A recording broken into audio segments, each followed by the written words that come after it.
Está no ar Gestão Pública em Debate, um programa do Curso Superior Tecnológico de Gestão Pública do Centro Universitário Internacional Uninter, em convênio com o Instituto Wilson Pickler. Este programa complementa a formação dos nossos alunos de Gestão Pública nas modalidades presencial e à distância, também transmitido pela CWB-TV, a TV comunitária de Curitiba, canal 5 da NET, 72 da TVA. Também pode ser acessado por todas as pessoas que possuem parabólica digital, através dos canais da rede EdSat, canais da educação. No programa de hoje vamos debater sobre os impactos da Copa do Mundo de 2014 aqui no Brasil. Para isso convidamos o publicitário Márcio Purê, que é gestor em marketing esportivo, para falar um pouquinho para a gente sobre isso. Márcio, seja bem-vindo. Obrigado pela oportunidade. Poder tentar esclarecer aqui alguns exemplos, práticos de participações minhas antigas, principalmente na Copa de 2010 na África do Sul, e poder tirar aí algumas dúvidas e ver o que eu posso ser útil aqui com você hoje. Com certeza. Vamos começar até falando sobre isso. Que exemplos você pode trazer para a gente da África do Sul em 2010? Em primeiro lugar, Ana, a gente tem que deixar claro, assim, independente de ter vindo aqui conversar com você, eu não vim aqui fazer uma política 100%, ou seja, eu vim aqui explicar a realidade, o que realmente acontece. Então, para começar um pouquinho, eu sei que esse assunto é muito chato, às vezes, repetitivo, da gente fazer algumas demagogias, mas não é. A diferença que eu vi entre uma Copa que eu participei, fui convidado como parte da delegação sul-africana, pelo Carlos Alberto Parreira, que era o técnico da seleção da África do Sul. E em 94 eu estive nos Estados Unidos também. Bom, inclusive o ano em que ele foi campeão do mundo, o Tetra. E o que acontece? A gente tem um problema grave no país, que são as desigualdades, principalmente na área da saúde, na área de distribuição de renda e na área da educação. Então, será mesmo que alguns fomentos que vão existir na Copa do Mundo aqui no Brasil, principalmente vamos falar de Curitiba, serão bons para quem? Ou seja, o aeroporto, essa extensão da malha, da rodoferroviária até o aeroporto, que vai ter um caminho específico, a linha Verde-Sul, que tem lá, serão 23 bairros beneficiados, 18 quilômetros de ciclovia, terão 18 quilômetros de extensão, ou seja, modernizado, e o aeroporto que vai ser ampliado quase o triplo, a gente vai falar um pouco o que é a capacidade de cada coisa. Então isso é uma coisa muito grave para a gente pensar. Então assim, tenho certeza que será produtivo, que será muito bom. Agora temos que ter um certo cuidado, porque o impacto de uma Copa do Mundo e de uma instituição como a FIFA, que é extremamente severa na sua carta de intenção e de direitos e obrigações, ou seja, a preparação vai ter que ser muito séria. Assim. Eu vi erros graves, simples, porque graves. Porque eram coisas banais de serem feitas. Exemplo, no primeiro jogo que eu cheguei, que era o jogo do Brasil e Coreia,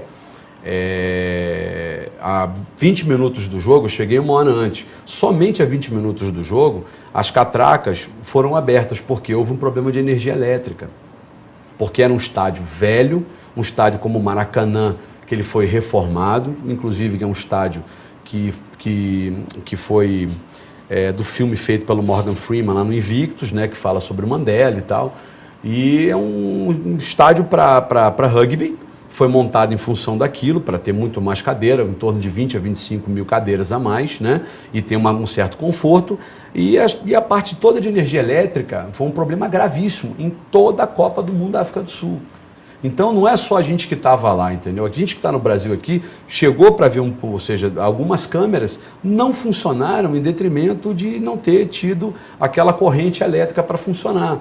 Alguns canais não conseguiram entrar no ar em detrimento da falta de energia elétrica daquele período. Então depois desestabilizou, e é aquela história do que está por trás dos bastidores que ninguém pôde ver. É o quê? Para quem estava vendo o jogo, por exemplo, entrasse lá a Rede Globo, qualquer emissora para botar o jogo na hora, a gente que estava lá sentado lá em cima, olhava para trás, estava uma extensão de quase 1 quilômetro, 1,5 quilômetros, que não tinha luz para nada. Quer dizer, um perigo completamente eminente. Você não conseguia ir a um banheiro, entendeu? E assim, e é muito cheio. Existem muitas pessoas que elas vão para os jogos para fazer festa, entendeu? Elas não entram, não tem ingresso, tentam entrar na hora. Então, assim, é uma coisa meio bagunçada. Então, isso é uma coisa, primeiro, assim, estamos preparados com tecnologia suficiente, mão de obra, recurso humano para isso. Ou seja, foram mandadas pessoas extremamente especializadas para a África do Sul, entendeu? Aqui, até então, as empresas que estão fazendo parcerias, que aqui não cabe citar nome, são empresas boas, mas será que nós aceitaremos? Porque a África do Sul é um país muito mais pobre que o nosso. Né? Tem algumas situações de igualdade, mas a desigualdade é tremenda. A gente vê isso na rua no dia a dia. É uma cidade que ela foi montada para a Copa do Mundo. Entendeu? E você via que quando você passava daqueles 20, 30 quilômetros principais de diâmetro ali da onde tinha a bagunça, né? Da Copa do Mundo, os hotéis, enfim, isso porque era Joanesburgo, né? Então lá fazia Joanesburgo, a cidade de Pretória, aí tinha Durban, que é 400 quilômetros, tinha a cidade do Cabo, que são 800 e poucos quilômetros, então é uma outra cidade. Então ali perto são 3 estádios e o mais novo que é o Soccer City, né?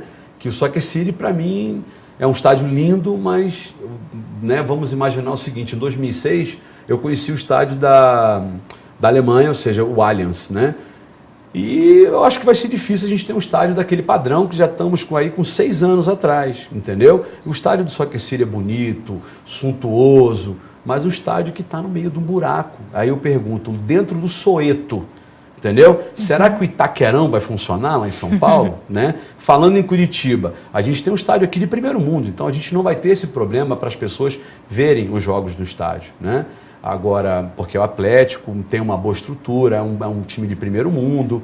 E será que na Amazônia? Eu fui à Amazônia, eu fui em Manaus com o professor Parreira, então assim, fomos a alguns locais e, gente, não tem calçada, não tem um aterro sanitário, não tem distribuição de limpeza, nada. Como é que você vai construir um estádio no meio do nada, do mato, entendeu? Aí tem aquela brincadeira de mau gosto. Não é coisa feita para índio, não, é verdadeiro. Uhum. Então a gente, para Curitiba, né, que estamos aqui, a gente vai estar participando de um local maravilhoso, entendeu? Ainda com uma... Me preocupa, sim, o aeroporto, né, que a gente também pode falar um pouco disso, perto do que eu vi lá, essa história da ampliação, eu vi a foto do que era o aeroporto e do que se tornou o aeroporto, entendeu? De Joanesburgo, que é a entrada principal para toda a África do Sul. Mas a gente acredito que está bem, de bons profissionais, gente sérias aqui no IPUC, pessoas sérias, o secretário extraordinário para a Copa do Mundo, o Luiz de Carvalho, entendeu?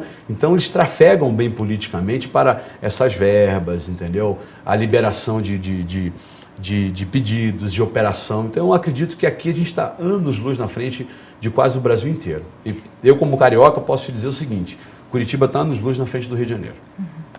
E o que a gente pode dizer em termos até de oportunidades, vamos dizer assim? Porque, claro, sempre se fala, a cidade onde vão acontecer os jogos, a gente sabe que a indústria hoteleira vai ter uma movimentação, enfim, movimenta toda a cidade. Mas as cidades ao redor, ou até mesmo no estado, elas podem aproveitar também esses impactos? Bastante. Assim, uma das coisas, Ana, a gente no dia 28 de maio agora, né, passado, há 2 meses e meio, eu trouxe para cá, junto com o professor Parreira e a filha dele, a manager, o FUTCOM. O FUTCOM hoje é o maior fórum internacional a respeito do futebol, tá? Porque é o seguinte, as pessoas entendem muito futebol como aquela coisa do gramado, de 11 pessoas de cada lado e tal, e aquela paixão nacional. Hoje, há um bom tempo já, diga-se de passagem, de uma maneira muito séria, o futebol hoje é uma gestão bilionária de negócios, né? Então nós fomos fazer uma gestão, ou seja, o FUTCOM, em cima de pessoas, em cima de jogadores, em cima de tratamento, em cima de recuperação, em cima de marketing, em cima da gestão esportiva, ou seja, um todo, né? E a gente vê cifras milionárias nesses congressos. Então tivemos pessoas aqui, hoje um dos top 5 do mundo é o professor Brunora, que é o cara que trouxe a SA para cá, Parmalat para o Palmeiras, entendeu? Gente como o professor René Simões, que hoje é um diretor-geral do São Paulo, que é um dos clubes que tem uma vida financeira saudável, entendeu? E outras pessoas, o Marquinhos Santos, da seleção sub-17, que hoje, coincidentemente, é o técnico do Curitiba, o Ney Franco, o Ximenes, que hoje é um dos top 3 no Brasil, mesmo estando aqui no Curitiba, que se fala muito no eixo Rio-São Paulo. Então, enfim, é uma gestão milionária, bilionária. Oportunidades, elas existem. Então, eu digo o seguinte, com certeza, nós vamos falar aí de pelo menos uns 15 a 20 mil empregos indiretos relacionados à Copa do Mundo, tá? No tempo aí de 2013, porque a maioria das obras, elas vão até 2013, dezembro. Então a gente sabe que nós estamos num país onde tem adendo, contrato, leva ali até janeiro de 2014, mas enfim, os testes terão que ser feitos, como aqui em Curitiba não terá nenhum jogo das Copas das Confederações, ela tem um prazo maior. Então ela ganhou até dezembro de 2013 para fazer isso, né?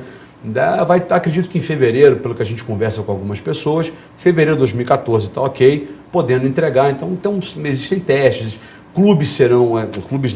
países visitarão Curitiba, que isso é extremamente importante, e a tua pergunta foi muito oportuna. Esses empregos e oportunidades, muito na área de voluntariado, muito na área comercial, ou seja, a área do comércio diretamente, tá? A rede hoteleira, inclusive o Futicom, por que eu linkei o Futicom?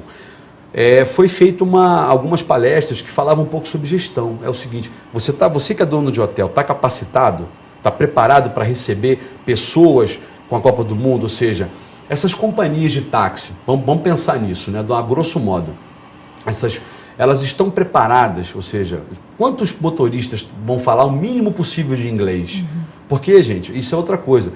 A Copa do Mundo é uma coisa para estrangeiro, tá? Assim, um americano com muito dinheiro em 94, voando dinheiro, ou seja, um PIB interno maravilhoso, não ia. Tudo bem, não é o primeiro esporte deles e tal, a gente sabe, mas não teve esse apelo. Era muita gente de fora.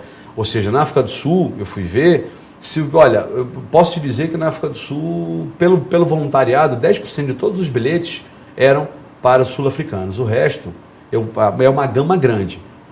Alemão, holandês, assim, as maiores, não digo torcidas, mas pessoas que elas vão para conviver no mundo da Copa do Mundo, ali naquele momento, não necessariamente precisam ir para o estádio, porque a partir agora com, né, um patrocinador forte, master, que é a própria Coca-Cola, ela montou uns eventos de festa para você ver determinados jogos ao mesmo tempo, e onde você leva 15, 20, 30 mil pessoas, e dali vira uma balada eletrônica. Entendeu? Eu não sei como vai ser. É melhor do que ir no estádio. Exatamente. E você interage com várias pessoas. Então, a oportunidade para esses trabalhos, entendeu? Voluntário, administrativo, comércio, hoteleiro, ou seja, as pessoas capacitadas, bilíngues, ou que tenham um mínimo, assim, corram atrás ainda, porque dá para se tornar até um efetivo. E vai ter que tratar bem. Te digo o seguinte, tem que receber bem, tá? A nossa segurança tem que estar extremamente, eu me lembro de todo dia a gente só tinha 2 pontos para poder comer. Então, assim, tem vários, mas Joanesburgo é muito distante de um bairro para o outro. Aqui você tem calçada tranquila, e não existe isso aqui da Avenida Batel, não existe aquela coisa aqui da Avenida 7 de Setembro, isso não tem em Joanesburgo. Então é muito grande, você tem que andar muito, pegar um táxi, você não consegue andar. E detalhe, é muito mais frio que aqui. Eu peguei lá menos 15, menos 12. No primeiro jogo do Brasil, quer dizer, contra a Costa do Marfim, que foi o segundo jogo do Brasil, estava menos 15, entendeu? Então, assim, é muito, muito frio, entendeu? Aqui vai estar frio, então os visitantes não estão nem aí. Então, esse é um impacto bom, ou seja, oportunidade para os bilíngues, as pessoas que têm uma facilidade de se relacionar, né? Isso é fato, né? E o que acontece? Com a chegada até do Futicom, que a gente discutiu isso, uma apresentação do próprio secretário, o Luiz de Carvalho, que abriu o fórum, ele diz o seguinte, e no Rio de Janeiro vai ter agora em dezembro, está no 8º ano seguido, e lembrar que Curitiba foi a única, por enquanto, cidade onde o professor Parreira saiu do Rio de Janeiro e veio para Curitiba, ou seja, tem Belo Horizonte para fazer, tem Manaus para fazer, tem Porto Alegre, mas Curitiba foi a primeira. Foi um plano piloto que deu muito certo, está tudo fechado para essas cidades que vão receber as 8 cidades, não as 12, né? Porque a gente não está contando com a Copa das Confederações e somente com a Copa do Mundo em si. Então, o fato de você tem que se aprimorar, entendeu? Os gestores públicos, eles vão colocar isso. Se eu não me engano, eu estive vendo semana passada, eles estão, para você ter uma ideia, é uma empresa que pega, que vai ser com certeza de São Paulo, Rio de Janeiro, porque está lá o COL, né, junto à entidade FIFA, onde, se eu não me engano, vão ser cadastrados quase 150 mil voluntários. É um número muito grande. Claro, são pessoas que não recebem, mas é um networking para possibilidade de abertura de gestão de negócios. Então vai ser feito um portal lá na frente onde você vai se cadastrar para você ter um RH que, olha, esse cara aqui serve para isso, para aquilo. Não sou um voluntário free, entendeu? Mas uma pessoa que venha receber, que é o importante. Então hoje eu digo assim, na cadeia, toda a parte de hotelaria, toda a parte de lazer e entretenimento, aí eu entro com restaurantes, bares, não, nada muito sofisticado ou menos. Atendimento, eu vi isso em 2 copas, é fundamental, entendeu? E tem que estar preparado, tá? Tem que estar preparado, a gente tem a situação que é uma discussão da bebida alcoólica, né? Onde tem um patrocinador que já pagou para a Copa do Catar em 2022 um dinheiro violento, entendeu? Que a gente tem que ter como premissa essa liberdade. A FIFA vai impor, a gente aqui é proibido e vai impor e vai vender. Então, assim, diretamente, falando um pouco dos impactos que eu vi de negativo e positivo, lá, a África do Sul, por exemplo, ela é uma colonização inglesa, né? E você tem todas as cervejas, vamos falar assim, todas elas são inglesas, 90% na maioria. Aqui nós temos cervejas, né, nacionais, importadas e tal. E a Budweiser, que vem para cá, vou citar nome, acredito que possa, né? Uhum. A Budweiser que vem para cá, que, ou seja, que pagou pela FIFA dentro do estádio, ela começa com uma coisa interessante. A garrafa, a Budweiser criou isso na África do Sul, onde você não pode rodar com uma garrafinha long neck. Então, essa garrafa long neck ela é de plástico. O esquema dela é o seguinte, a partir do momento que você tira a tampa, ela não tem pressão para poder bater na tua cabeça e te agredir ou fazer sei lá o quê. E ela não corta, ela não quebra. Isso é um grande barato. Agora, tinha uma máquina lá que você já pegava aquela tampinha, jogava, e uma outra, que é esse plástico, jogava dentro do recipiente, onde ela já fazia a parte para reciclagem. Entendeu? Então, assim, muito bacana. Que ia para instituições, normalmente é muito forte na África do Sul, de tuberculose e crianças com HIV, que um índice muito alto, e você via isso na rua, né, normalmente, naturalmente. Então, como fazer isso, entendeu? Como atender bem essa pessoa? O entorno aqui da arena vai estar ali é lotado de bar, entendeu? Então, eu realmente não sei te dizer se isso vai ter uma proibição pública, entendeu? Como é que vai ser, se entra a instituição polícia, segurança, para poder falar que não pode, como é que faz o cara que vende ali na esquina Antártica, Brahma, Itaipava, entendeu? E tem uma cerveja obrigatória. Eu via que, até porque tem uma coisa importante, tá? Para você chegar aos jogos, nos estádios, você quando chega mais ou menos 1 quilômetro, tudo é fechado, 1 quilômetro, 1,5 quilômetro. Então só entra ambulância, polícia e os carros para levar pessoas deficientes que tem um diferencial de atendimento pela própria FIFA e é obrigatório ter. Tá? Aqueles carrinhos que levam as pessoas, cadeirante e outros tipos de deficiência. E ali só podia vender a marca Budweiser. E é assim, é feito um corredor, não passa ninguém, que é exatamente para você ter aquela área de saída, caso dê algum problema, você tem uma saída fantástica, longa, de 300 metros de rua, 400 metros de rua. Então você entra num corredor de 1,5 quilômetro, onde tudo aquilo é cercado por grade e não entra ninguém. Uhum. Isso daí não tem alguém pular, não tem conversa. E tanto que no Soccer City, que era o estádio novo, no Soweto, imagina que ficar numa periferia. Assim, para quem não conhece, que quiser dar uma olhada, assim, vamos falar de uma favela forte, né, no Brasil, uma Rocinha. No Rio de Janeiro tem 1.200.000 habitantes, ou seja, metade de Curitiba, só numa favela. Você imagina que é o estádio mais moderno, que foi gasto mais dinheiro até hoje para uma Copa do Mundo, que foi o Soccer City, e está no meio de Soweto, e está no meio de um buraco. Então, assim, mentira, não tem estacionamento, isso é mentira, entendeu? Era tudo barro. Mentira, não era 1,5 quilômetro, eram 3 quilômetros, e o trem não funcionou. Então, por isso que eu acho que abre-se em brechas, entendeu? Para alguns erros que são simples, mas tem pessoas idosas que viajam para ver os seus times, entendeu? Eu viajei com uma pessoa que estava indo para a sua 13ª Copa do Mundo, desde 58, infelizmente faleceu há 5, 6 meses atrás na Copa do Brasil, ele não conseguiu ver. Então, como é que esse cara andou 3 quilômetros? Gente com menos 15, 17 graus. 3 para ir, 3 para voltar, que é lotado, são 40, 50 mil pessoas, fora mais 10, 15 lá fora, né? Então, me preocupa assim, um pouco essa desigualdade. A gente, né, falando assim um pouco, pulando para frente, a gente tem que deixar muito claro a situação, quando a gente no começo citou aqui a desigualdade, como fazer isso, entendeu? Ou seja, será que aqui não vai ficar um elefante branco, porque a Arena é muito bem utilizada, né? É um clube grande, assim como o Curitiba, se fosse no próprio estádio Couto Pereira, são clubes grandes. Agora, né, a gente veio aqui falar de Curitiba, mas só um detalhe, será que lá, repito, em Manaus, que eu vi, eu não acredito em Campo Grande que aquilo vai ser fomentado para negócio. Não vai, entendeu? É um negócio muito caro. Essas coisas desse país é que a gente fica de uma maneira muito chateada, entendeu? Então, espero não ver aqui no Brasil uma Copa com vários erros, entendeu? A gente tem que ser muito simplista, né? Vender aqui o nosso peixe. E que tipo de recomendação poderia dar para cidades, de repente, ao redor, No até entorno, né? de Curitiba e tudo mais? Olha, eu te digo o seguinte, hoje está sendo feito, o que nós temos hoje, né? Existem quatro países que serão deslocados para cá, no mínimo 2, no máximo 4. Como é que é feito isso? Isso daí, assim, eu participei disso, sei como é que é.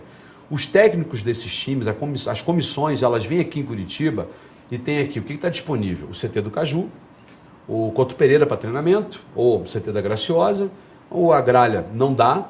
Aí você tem o estádio do Trieste e o Ecostádio. Só que você tem que ter muito mais opção. Então eu fiz aqui um centro de treinamento candidato, como gestor deles esportivo, para oficializar na FIFA e passamos no crivo, o centro de treinamento do Trieste Estádio. Posso dizer que, de novo, Curitiba, sabe quantos centros de treinamentos existem iguais ao Trieste? No Brasil, 3. Ou seja, é top de linha, que é da família Estival Alimentos, que coordena todo aquele processo ali. Então está tendo um apelo muito grande para que cidades como Londrina, onde tem o PSTC, Maringá, com bons centros de treinamento, melhores que aqui, as prefeituras, ou seja, a gestão, com patrocinadores e etc., banquem a ida de uma seleção. Então, digamos, só que a Copa do Mundo, ela começa 5, 6 meses antes.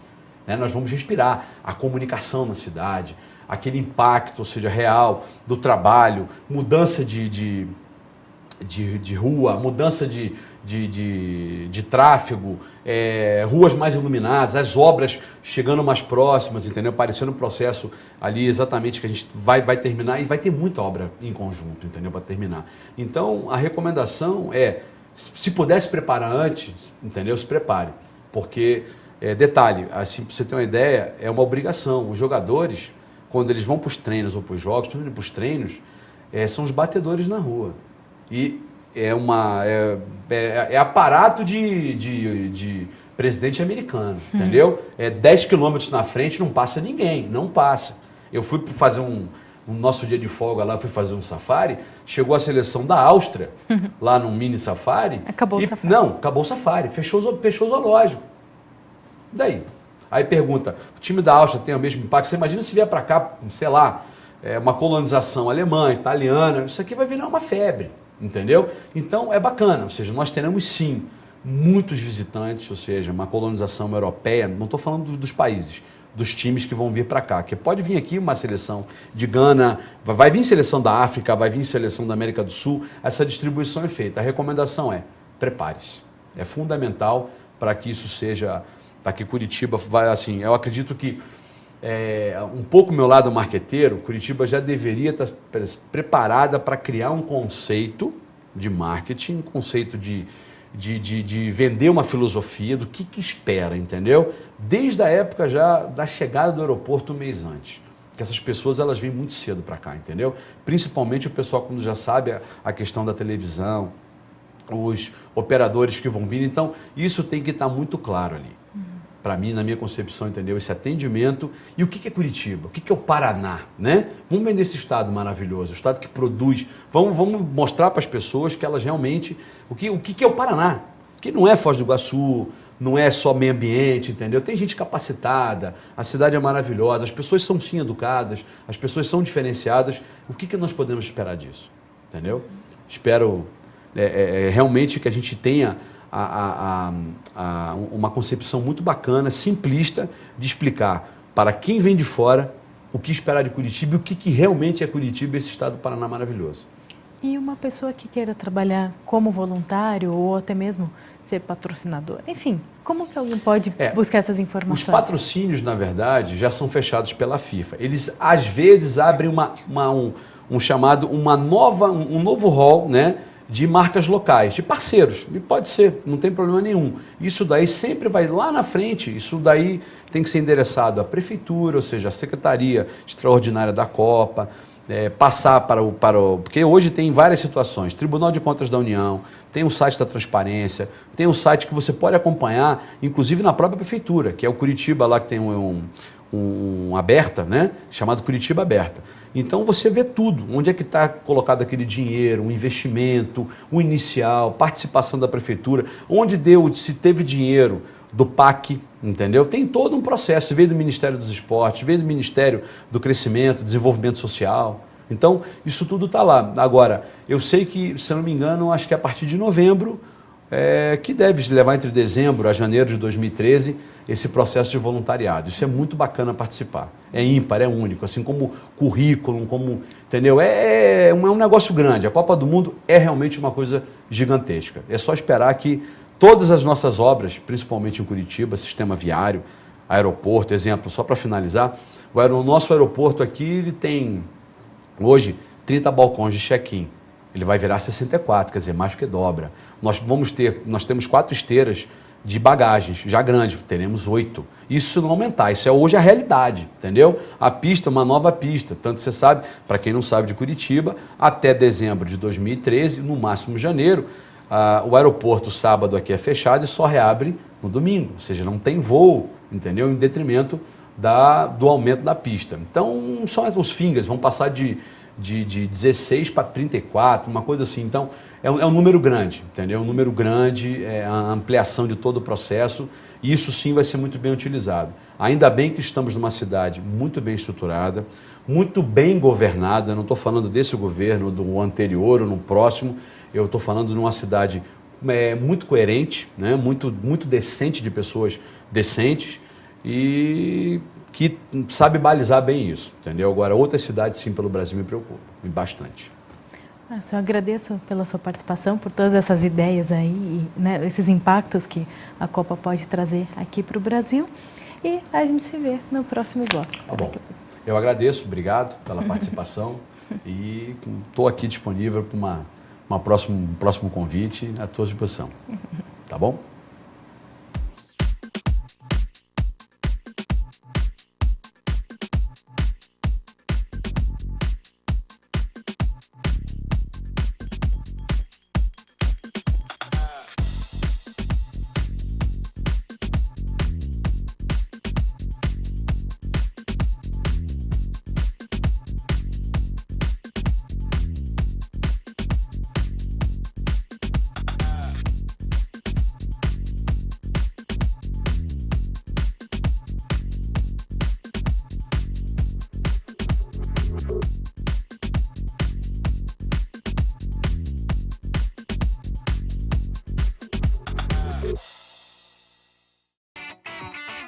Promoção exclusiva para o Workshop Eleições Municipais 2012. Durante os dias do evento, você tem 30% de desconto na compra de qualquer um desses kits. Gestão Pública, Políticas Públicas, Direito e Contabilidade Pública, Gestão Urbana e Marketing Político. Acesse livraribepex.com.br, escolha o seu kit e indique o código da promoção, MKTPOL1420. Aproveite, a promoção é por tempo limitado.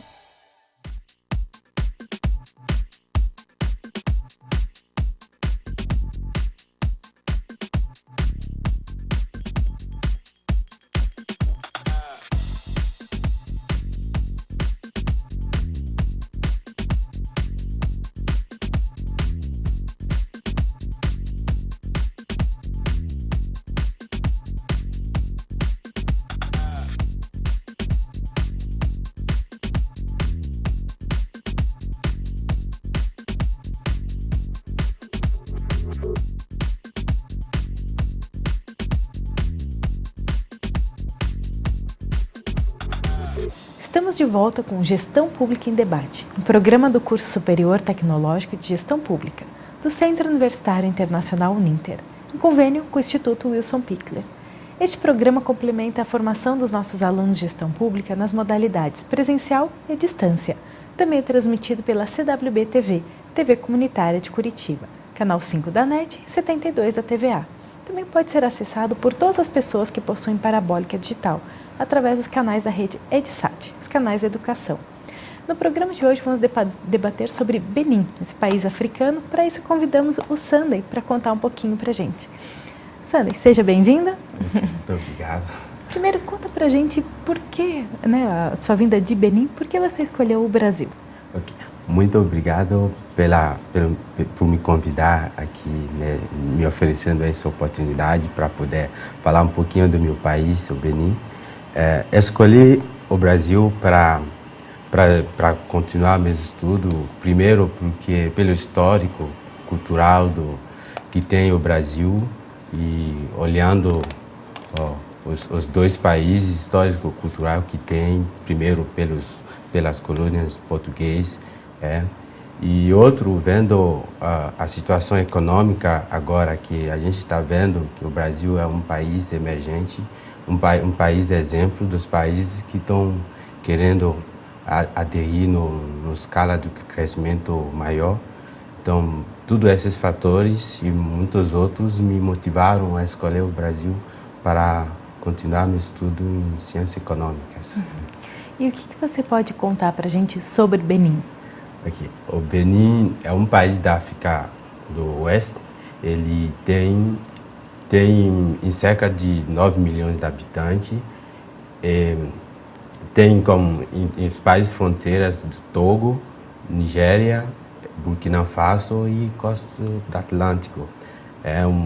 O país é mais ou menos um país mais pobre da África, tem que reconhecer. E o Benin, principalmente, tem uma cultura muito ligada ao Brasil por causa da história da escravidão. A gente vê na Bahia, por exemplo, eu percebo um pouquinho das imagens de algumas ruas do Benin, das arquiteturas, por exemplo, antigas arquiteturas do Benin, um pouquinho parecido com algumas cidades aqui do Brasil. E o Benin, na escala econômica em geral, é um país também que tem um compromisso muito grande com o crescimento desde da avenida do novo presidente, que está em segundo mandato agora, o doutor presidente Yahya Boni, que se lançou nessa campanha do fazer do país um país emergente. E dá para perceber agora pelos alguns indicadores que o país está num crescimento muito acelerado. E o que você pode contar um pouco para a gente sobre, talvez até a questão pública? Como funciona a saúde pública lá? É mais ou menos parecida com a do Brasil? Ok. A saúde pública, começando primeiro pela democracia, o Benin foi considerado um exemplo da democracia de todos os países da África. Primeiro, exemplo recente pela avenida do presidente que acabei de citar, o Yahya Boni, em 2006, que a gente vê uma transmissão de poder assim que não se acontece geralmente no redores do país.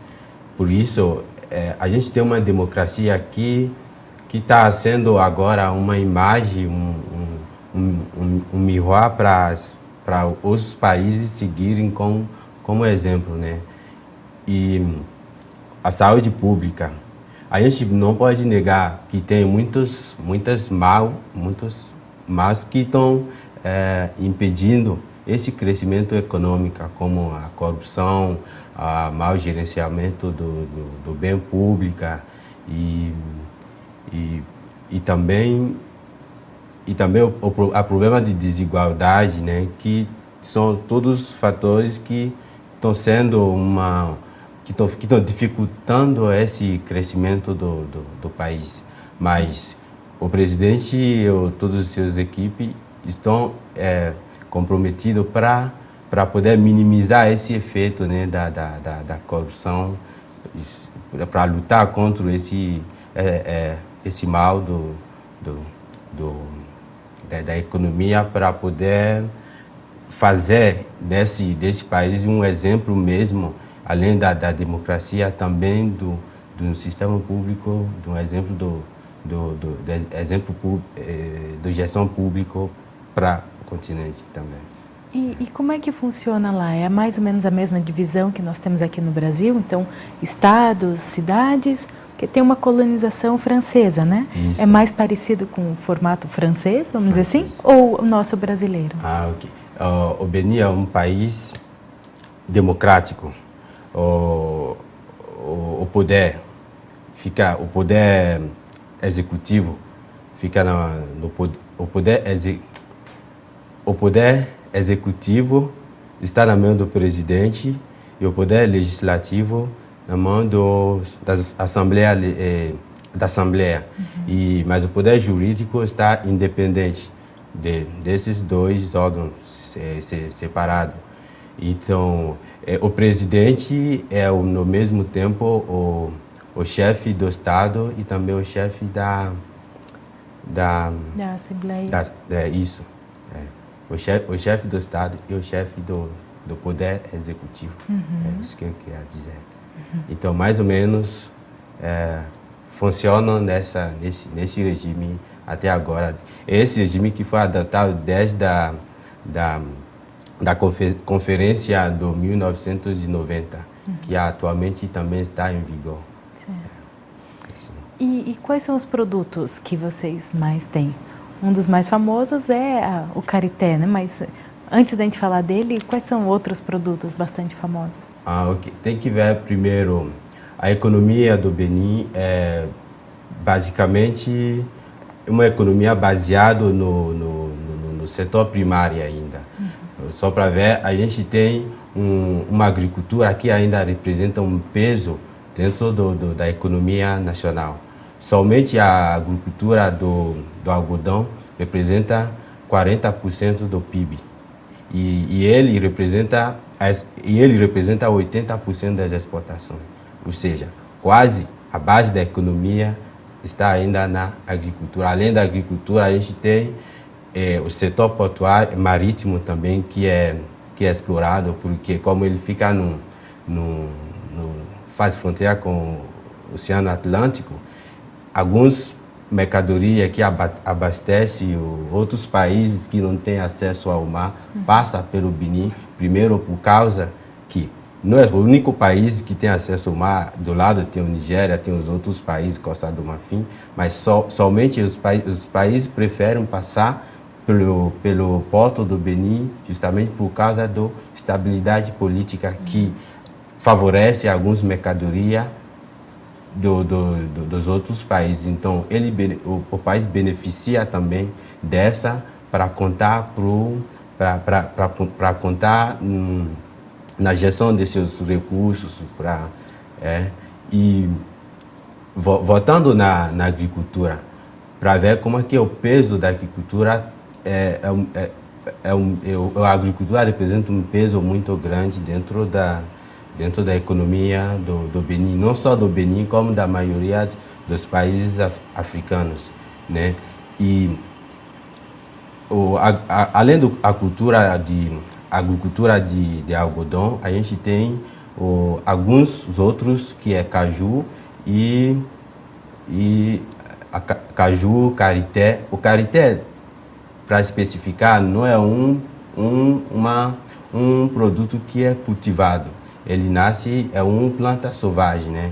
Que as mulheres que não têm muito acesso à renda das culturas, que é geralmente gestionado pelos homens, essas mulheres baseiam suas forças dentro dessas esferas de comércio, ou seja, vão para a floresta arrecadar esses produtos que elas mesmas gerenciam essas rendas, ou seja, o carité é denominado como se fosse uma renda muito mais para as esferas femininas, né? Que as mulheres, a gente sabe que tem uma desigualdade, além de desigualdade muito grande, também espaço muito grande entre homem e mulher. Então, as mulheres que não têm muitas essas capacidades se aproveitam por esse comércio que é totalmente livre também, e se aproveitam para abastecer o que eles querem, né? Seus desejos, exatamente. Então, o carité, 10 anos atrás, não é tão procurado como ele está sendo procurado agora. Por quê? Porque muitas empresas estão se lançando nas pesquisas desse produto. Antigamente, eram as empresas de chocolate, por exemplo, que vão atrás desse produto para poder se trocar, como, por exemplo, em vez de cacau e outros, colocar esse carité para as empresas de chocolate. O carité, desculpa interromper, ele é mais ou menos parecido como o cacau? É um tipo... Isso, é parecido com o cacau, só que a diferença é muito grande porque ele tem algumas características de sua composição em gorduras vegetais muito grande. E por causa disso, mas não é muito diferente também, só que ele é comestível, pode se comer. Então, por isso, foi aceito em se trocar pelo cacau nas indústrias de chocolate. Mas, recentemente, além das indústrias de chocolate, tem as indústrias cosméticas, as indústrias farmacêuticas que estão atrás desse produto, que, tradicionalmente, dentro da África mesmo, não só do Benin, como nos países onde esses produtos estão presentes. Esse ave, primeiro, a ave, se você pegar a ave, ele é um ave venerável, ou seja, é considerado como ave que não se pode desmatar, né? Por causa de suas características que as mulheres que vão fazer ritual neles, ele tem muitas riquezas, simbologias, e esses produtos, semente até as manteigas, que servem para as mulheres nas terapias tradicionais, etc. Então, para alisamento do cabelo também, as mulheres usam isso. Então, por causa disso, as empresas agora estão procurando esse produto para poder diversificar também nos seus produtos que eles processam na seguinte. Isso. E essa busca, né, de novas empresas, tudo isso, tem ajudado a essas mulheres ou também acaba sendo um problema? Porque vem empresas internacionais e vão explorar de uma forma, é um produto selvagem, né? Como Isso. você falou. É um problema ou é uma coisa boa? Ok, desde o início, quando as empresas estão começando a buscar esse produto, foi elaborado no consenso comum que o carité deveria ser um produto do comércio equitável. Ou seja, como as mulheres são as mais pobres das esferas da comunidade, deveria ser um produto que vai trazer para elas uma renda que mais ou menos razoável para que as empresas que vão buscar não abaixem muito os preços, porque, primeiro, o produto é em abundância, e além de ser em abundância, as mulheres só vão buscar se tem conhecimento de que tem alguém para comprar. Então, foi entendido nesse sentido que as empresas não deveriam abusar muito também em abaixar muito o preço para poder comprar, e tem sempre uma regra, um estabelecimento dos preços desses produtos, tanto localmente como também internacionalmente. E o que mais você podia contar para a gente sobre a sua experiência, ou até mesmo sobre o Benin, ou essas comunidades, como elas trabalham? Ok.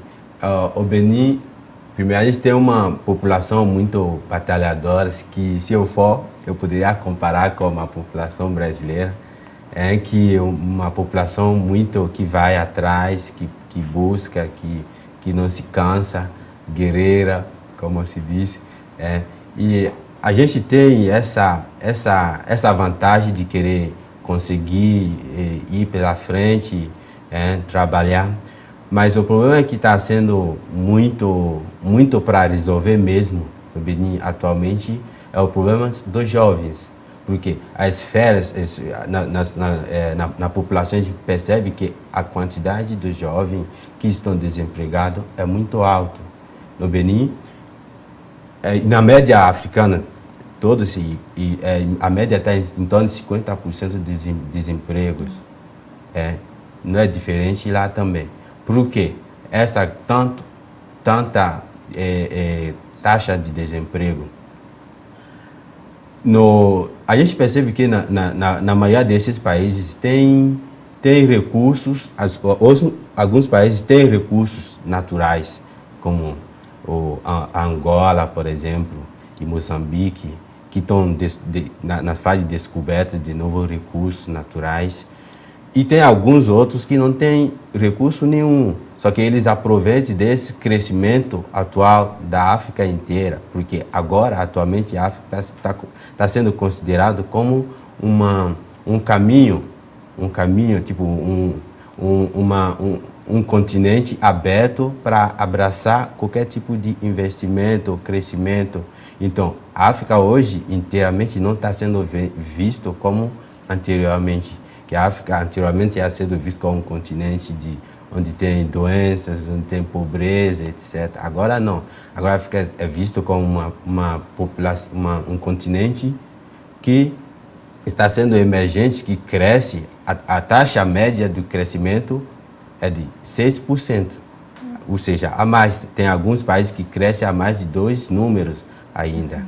Então, desses outros países que crescem, tem alguns que aproveitam de suas estruturas internas, ou seja, o turismo, a tecnologia de informação, a telecomunicação e o serviço também, que está sendo que está recebendo muitos investimentos exterior, para aproveitar disso e fazer crescer o continente. E, além de tudo isso, o continente está sendo agora incluído no ciclo de produção internacional, desde o acordo do consenso do comércio global, que é a inclusão do continente dentro do ciclo da produção. Levar os produtos, levar em consideração os produtos internos para poder incluir isso dentro do comércio e dentro da globalização do comércio. Né? Então, o Benin também não faz diferença nesses ciclos, só que está faltando muitas coisas também ainda, atrair mais capitais exteriores para investimento. Né? Então, o presidente, a população e todas as equipes estão o caminho para poder conseguir esse que é o desejo de toda a população.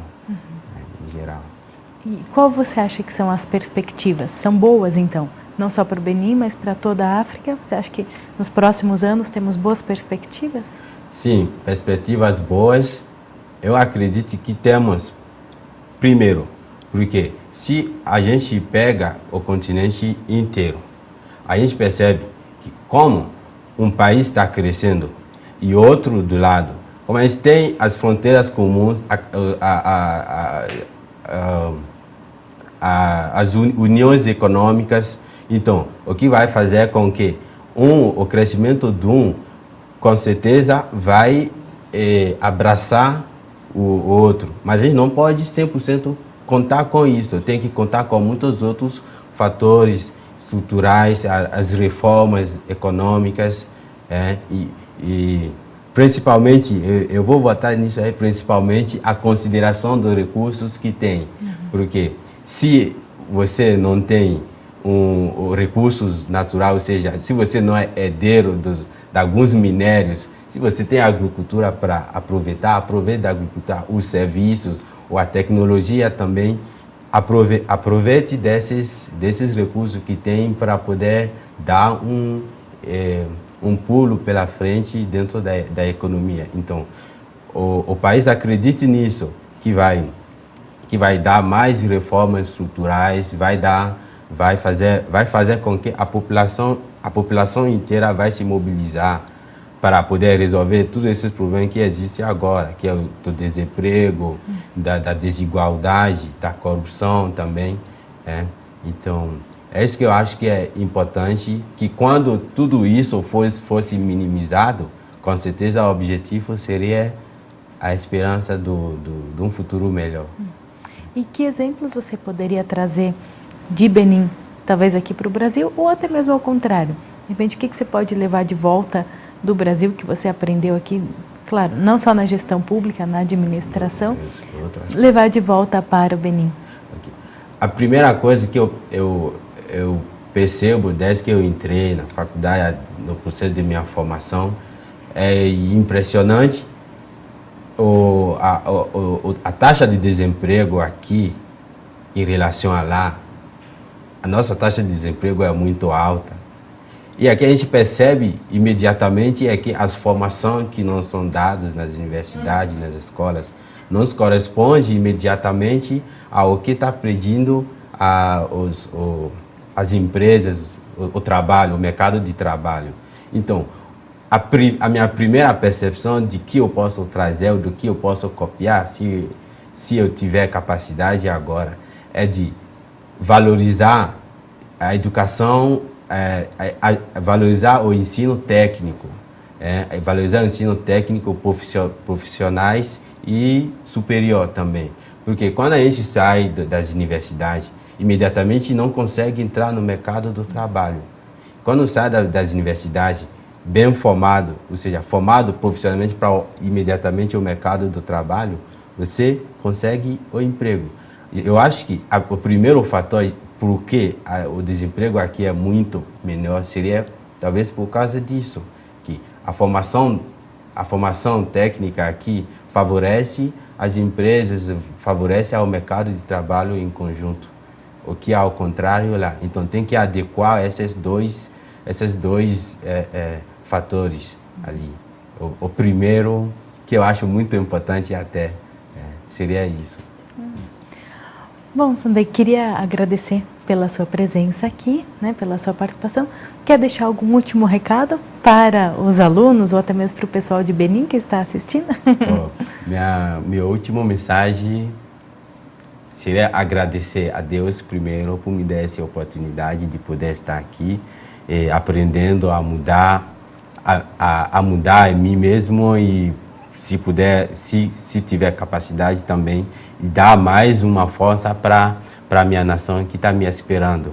E, no segundo lugar, vem a minha família aqui, a família Achoeire, que eu estou mandando um grande abraço para todo mundo que me acolheu aqui, que está me dando todo o apoio que tem hoje. E no terceiro vem a família de minha namorada, a família Otobo também, que representa a minha segunda família aqui. E no fundo do mundo, ali, a minha família aqui está todos lá no Benin, a família Ouro.